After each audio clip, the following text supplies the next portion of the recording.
Good morning, everyone.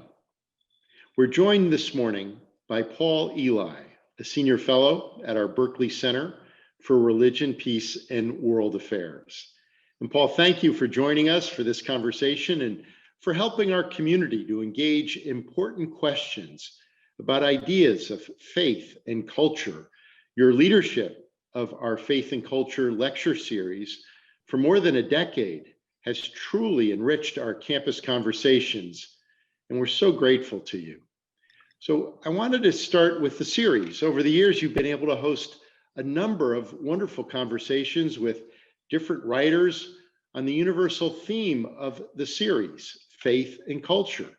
How do you approach these conversations, and are there insights or conversations that you keep coming back to? Well, first of all, President Joya, thank you very much for inviting me to join you in this conversation and for all the opportunities you've given me at Georgetown. And one of them is the Faith and Culture series. I'm so satisfied to hear you say for over a decade, because I hadn't quite grasped that until it came out of your mouth. What do I have in mind with the series? I think first of all, just I prepare and then even over prepare for the conversation, but then prepare to kind of toss the notes aside and listen to what's being said and treat it as a conversation and not as an interview. From my experience in publishing, working at Farrar, Straus and Giroux for over 15 years, one of the things that I took away is how much trouble that writers take at home by themselves getting their words right.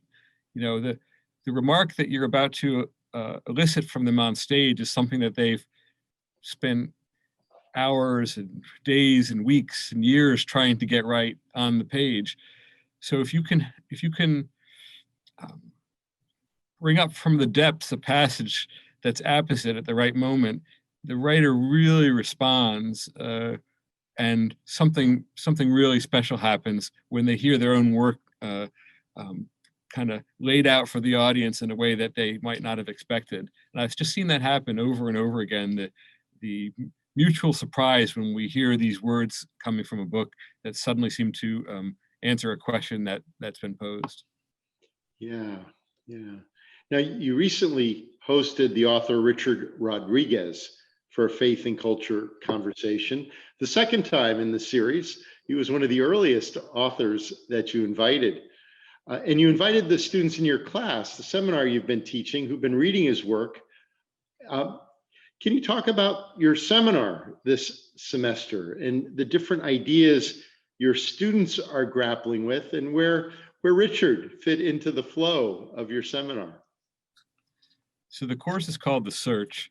It's a first-year Ignatius seminar, which, as you know, is a small group, first-year students, and the hope is that the nature of the course will build community among the students, engendered to some extent by the faculty member.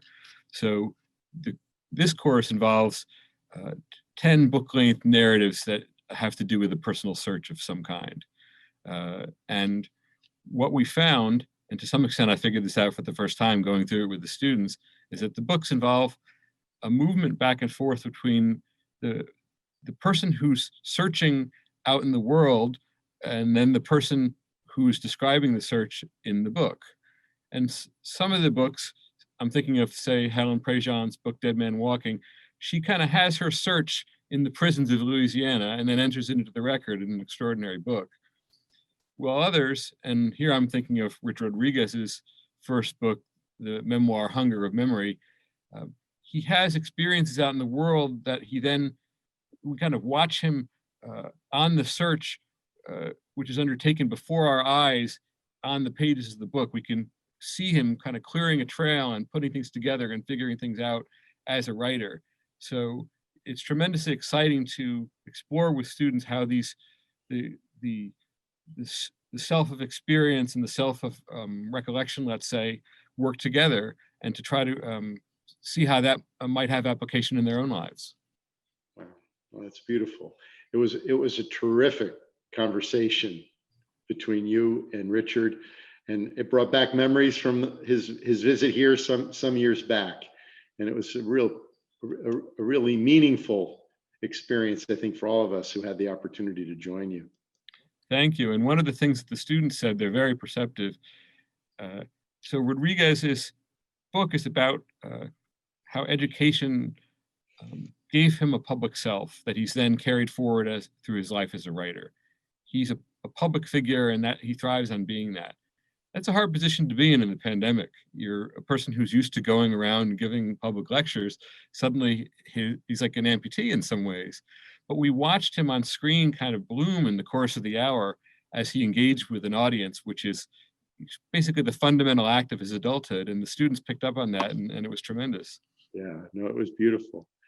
For those in your class, others who aspire to be writers, now you yourself are a writer, noteworthy books that you've written, including The Life You Save May Be Your Own, which was the biographies, the intersecting biographies of Walker Percy, Flannery O'Connor, Thomas Merton, and Dorothy Day. Dorothy Day, of course.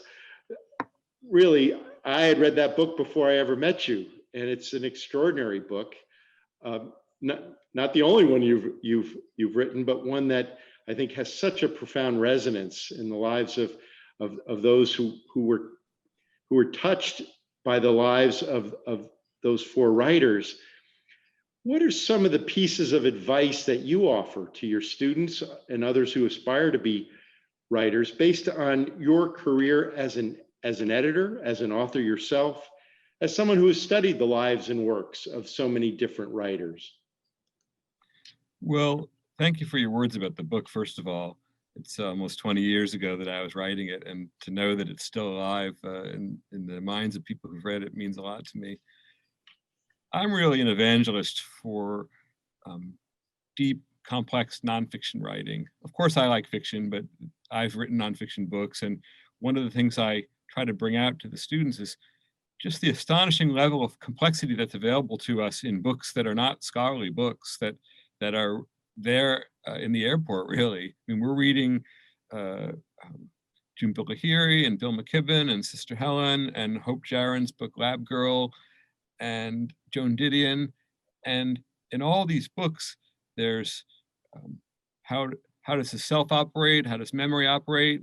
How do we assess our place on earth and our place in public life, our relationship with family,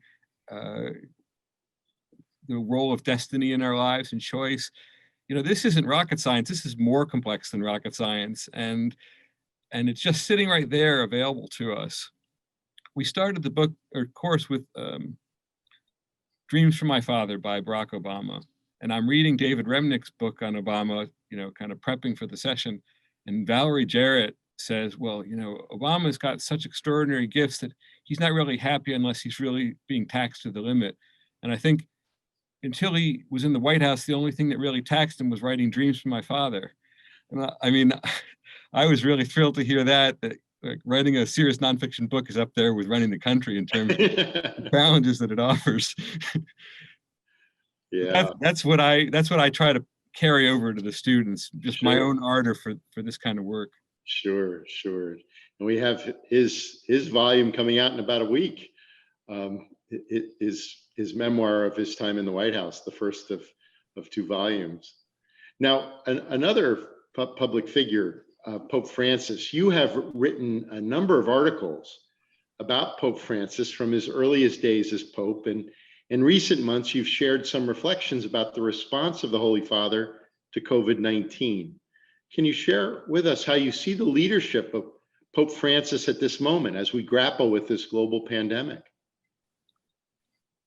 I've had a couple of chances to reflect on it in the New Yorker, which has been a great forum to develop these ideas. And I don't have the philosophy degree that you have, but I think it would be safe to say that one of the main takes on post-war experience is a kind of simple existentialism, that we're alienated from each other, we're alone together, and it's getting worse all the time.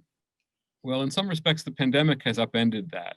Now we're in the middle of this incredible collective experience that's happening all over the world. The fear and the dread and the need to stay in and forswear typical behavior. We're together in this, but we have to experience its togetherness through aloneness or in isolation. So Pope Francis, I think, really dramatized that and tapped into it a couple of times since the pandemic began. Back in March, there he was in St. Peter's Square, the worst moment for the first phase of the outbreak in Italy, by himself on a Friday night in the dark, in the rain. The Pope is a figure who's typically surrounded by a retinue or cardinals or what have you. He's there by himself, the proverbial lonely man of faith, expressing in an image what so many of us feel right now.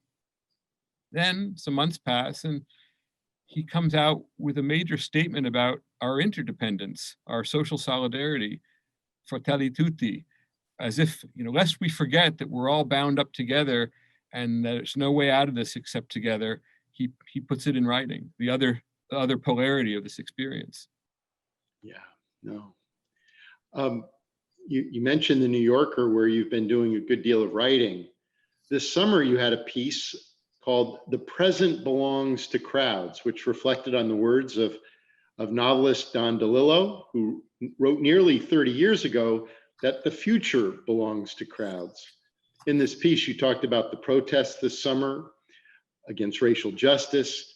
In recent months and days, we've been particularly focused on our civic responsibilities as citizens and participants in our democracy. Can you talk about how you're thinking about public life and public engagement? What ideas are you wrestling with in this moment? I guess I'm really wrestling with the full implications of the interdependence that's real and that Pope Francis touched on in the encyclical. We can see, or we've been able to see in the pandemic, how much our public life depends on crowds, crowded airplanes, crowded shopping malls, crowded sporting events, crowded campuses.